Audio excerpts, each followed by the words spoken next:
It's time for business news with Phil Martino. And Phil, everyone is still talking about that U.S. presidential debate, including investors on Wall Street.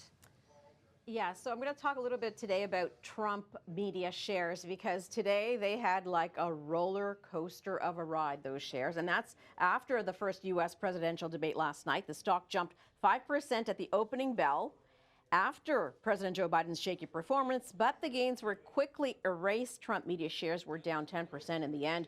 That's actually a typical day for Trump media. It's one of the most volatile stocks on the market. Biden's performance was largely seen as uneven. One Democratic fundraiser actually called it a disaster, while others are calling for him to drop out altogether.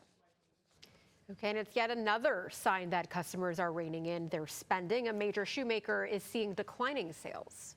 So it appears fewer people are buying Nike shoes. It appears that it's running out of steam. Its shares plunged today after disappointing earnings. Plus, the athletic retailer revealed a dreary outlook. It expects revenue to decline more than it previously thought in the coming year. The company said Thursday it expects revenue to fall mid-single digits in 2025. Including an expected 10% decline in the first quarter. Nike had initially guided for overall sales growth in 2025.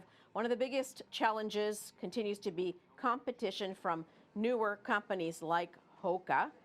Now, Nike shares were down close to 20% today. I feel guilty because I buy Hoka running shoes. I also have Hoka running shoes, so I feel a little guilty today. Yeah, just a little bit.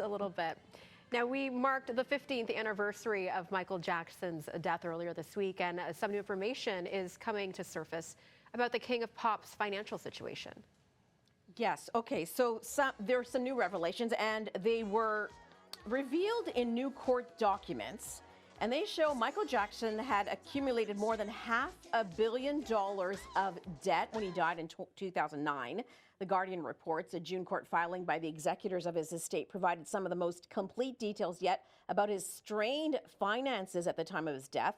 The filing in the Los Angeles County Superior Court listed how Jackson's most significant assets were subjected to more than $500 million in debt and creditors' claims, with some of the debt accruing interest at extremely high interest rates and some debt in default.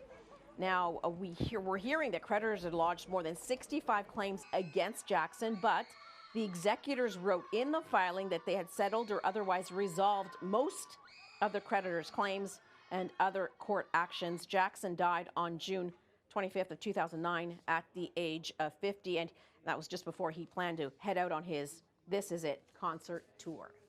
Okay, well, thank you very much, Phil. Have yourself a great long weekend. That is Phil Martino in the Business Center. Thanks, Melissa.